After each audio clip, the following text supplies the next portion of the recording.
got inflation concerns, we've got global problems going on in Israel and Ukraine, we've got cost of living going up. It's a mess out there, but what does that mean for our retirement plans? Well, we're going to be talking to that with Pacific Financial Planner's very own Jerry Slusowitz. Thanks for coming in. It is kind of a mad world for folks, and there's questions about what should I do? Some folks say, I just won't do anything until all this passes. What kind of strategy is that? Well, it's a decision. People say, I don't want to make a decision. Inaction is action. Right. So you're making a decision, and then sometimes to put your head in the sand is could be a bad decision. So that's really important to make sure that you understand how you're positioned given the global backdrop. So I agree with you. Your opening is perfect, is that the economy, the globe is sick. It's got problems. Now, can you imagine if you started to feel heart palpitations, you started to feel weak, you started having cold sweats, you're starting to feel nauseous, passing out, you're probably going to go to a doctor. Now, your doctor says, oh, you know what, you probably need heart surgery. What are you going to say? Well, cut me open like tomorrow? No, you're probably going to get a second opinion. And that's really what people should do. To lessen your worry is look to make sure that your financial plan, your financial situation is aligned with your risk tolerance. Right. And a lot of people have no idea, but a lot of them, when you give up your job and you're retired, living here in the community, a lot of them, because I know some people work, what do you want to do is make sure you don't want to run out of money. And you don't want to have it be because of market risk. And then sometimes it's spending too much money, but you've got to have someone that can take a look at it, maybe a fresh set of eyes, and help you come up with a plan that protects your capital. Right. So don't do nothing. But sometimes you'll hear financial planners on an MSNBC show or whatever, CNBC, saying, "Now's not the time. Don't do that. Don't if the market goes down, don't sell, or don't get out of the stock market," kind of thing. So you'll hear that then that seems like sometimes it translates to don't do anything when there's turbulence. Is that sometimes good advice? It just depends on the market, right? You're right, though, Michael. Sometimes it's good advice, but who are they talking to? Are they talking to the 25-year-old? The 25 with a big risk tolerance. Putting money in the market? Or are they talking to the 65, 75, 80-year-old? Who are they talking to? Now, unless you know, then you don't know if it's good advice for you. So that's why what we do at Pacific Financial Planners is we tailor plans based on your risk assessment, based on your spending, based on your current needs. And that's the thing, is that it's not the outcome that we can predict, but we can control the risk. And they don't say that on TV. Right. They just say ride it out. And so once again, they're generally talking to people who are still working and have money coming in. And there's this thing called dollar cost averaging, buy more when it's down. Well, that does work. Dollar cost averaging is great.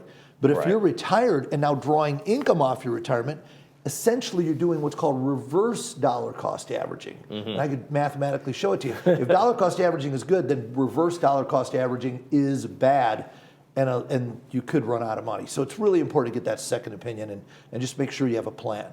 So what risks do retirees face with the higher cost of living that's out there right now? What are the concerns that you're seeing with retirees? Well, a lot of people come up with a retirement plan, whether it's today, 5 years ago, 10 years ago, and we had benign inflation for the last 10 years until like last year.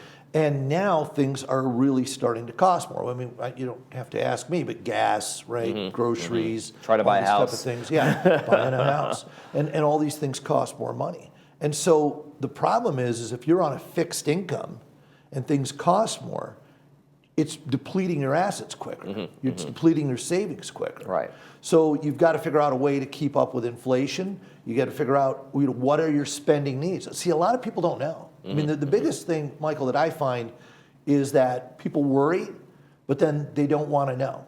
Again, how much do you spend every month? And some people say, well, it depends on if I need new tires for my car, if I'm going on vacation. No, you can kind of annualize these costs, and they will, over a period of time, this is how much you spend in retirement. You need to know that first. It's a really important number. And then you have to have a plan for the income. So what income is going to be just Social Security? Do I have a pension? How much do I need to draw for my required minimum distribution off of my retirement? Where am I going to get the rest of the money that I need?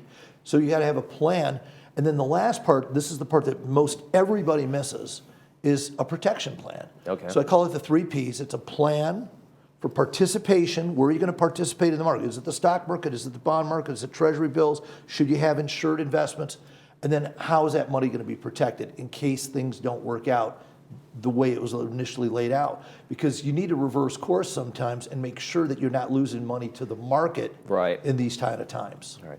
Now, there are some folks, especially with the demographic in this community, that maybe they're the spouse and they never did the finances and their spouse has passed away, or they're just overwhelmed by that situation. They kind of trusted that it's just all going to work out. They may be a little bit of a head in the sand. When they come into your office, can they kind of get a breakdown? Here's what you're spending every month. Here's what how you can adjust that. Is that something that you guys can do? Yeah, these numbers are very easy to calculate. Right. I mean, there's the bottoms-up approach, is how much you spend on groceries every month, how much you spend on gasoline, how much you spend here and there and there. And a lot of people don't know. But the best way is to say, okay, so bring in your bank statements the last couple of years, if you have them, just the December 31st. I don't need every. This is what you started the year at, and this is what you ended the year at. And it's like, how much came in from Social Security and other places, and how much went in. If it's growing, then they're not spending all they take in. But if the number's going down, then they're depleting assets. Then we can figure out what rate. So yes, we calculate all that for you, and we can help you. Now, I do see, to the first part of your question, Michael, is that, people say, well, my husband did all this, or my wife did all this stuff. I don't really know much about it. Right. I get it, but life's like a motion picture, and today's just a snapshot. And so things change. It's just like, some of these financial advisors give advice, like blanket say, well, you got to be diversified. Well, it's kind of like clothing. Okay, so, Right. I'm going to bring Be t-shirts. stylish. Yeah, but I'm going to bring t-shirts because I'm going to Florida. Well, that might work. But if I'm going to northern Minnesota today, I don't need t-shirts. Right. I need sweatshirts. I need parkas. I need coats. So you make sure that your portfolio is dressed for the occasion. And that sometimes requires change, and that does freak people out. Well, we have a huge divide in the country right now, and I mean, just to pick a speaker took almost an entire month. So how can people plan for some of the unknowns right here domestically? Good question, Michael. I see that all the time. People say, oh, it's never been worse. I remember history. I wasn't there, obviously. But there was this election around 1860, and it was going to divide the country, where some states were going to leave the Union, and we're going to have a civil war, which occurred. I don't know. My guess is they were pretty divided then, too. It sounds pretty divided to me. Sounds pretty divided. So, we have seen these type of things before. Today, because we all live in it, and, this is our world, it's the most important ever. But, these things have repeated. We've seen this before. But Right. generally, election years are good years, because 80% of people that get elected are incumbents. And so they want to be on their best behavior, whether they have a D behind their name or an R behind their name, doesn't really matter. So generally, election years are pretty good. Okay. We've had a really tough run. The market peaked almost 2 years ago. Right now, November of 21, and then the S&P 500 is down 12%, and the Nasdaq's down around 18%, and small U.S. companies, the Russell 2000, are down over 31% from 2 years ago. So it's been bad. Right. These historically bad markets, 2 years, that's a long time. Right. I think we're closer to recovery. Obviously, there's problems, the main thing in Israel, et cetera, that no one can predict. So we're not going, hey, let's just get in the market.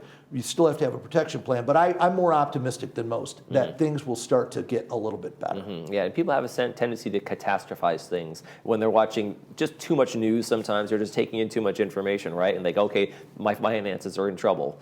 Absolutely, Michael. Too much news can sometimes be a bad thing. Because unfortunately, we live in a negative world, and negativity sells, and that's what they want. Right. But in the end, you control your own portfolio, and you can control the risk. And you've got to have that protection plan in place to make sure you're not taking too much risk. And there's a lot of people out there that maybe can reposition a few things to be safer and create more income, which is what they need. How can we reduce whatever might be the biggest cost in retirement? What is it, and what can we do to adjust that? For most people, surprisingly, it's not groceries, travel, it's not healthcare, it's taxes. You have to give your Uncle Sam a big chunk of your money. And it's just, most people have more money in their IRA or 401k than they have in other assets. Well, that $1 million IRA is not really $1 million because you've got to pay taxes on it. Two different sets of households are going to pay a lot different in taxes by not having a plan for taxes. People talk about diversification. You want to make sure you have tax diversified as well. And that's something that we look at, because it's not picking the next Microsoft or Google. It's saying, how could we permanently reduce taxes from your income every single year going forward. And we're going to talk a lot about it because we're at year end, here we Yep, are. year end. And in year end, we're going to talk about it at this financial forum. And we got because your financial forum coming up. Want to mention that before we go. November 9th, 3 to 5 p.m. over at Clubhouse 7. You're going to be helping folks get through all those things, right? Right. Next Thursday, 3 to 5, at Clubhouse 7. And we're going to talk about year-end tax planning as well, because that can Perfect. really save you money without a whole lot of change. Jerry, thank you very much. Pacific Financial Planners, he's your man. Come see him on Thursday, November 9th over at Clubhouse 7. That's going to do it for this interview, but we're going to be right back with the Orange County Fire Authority. Stay with us.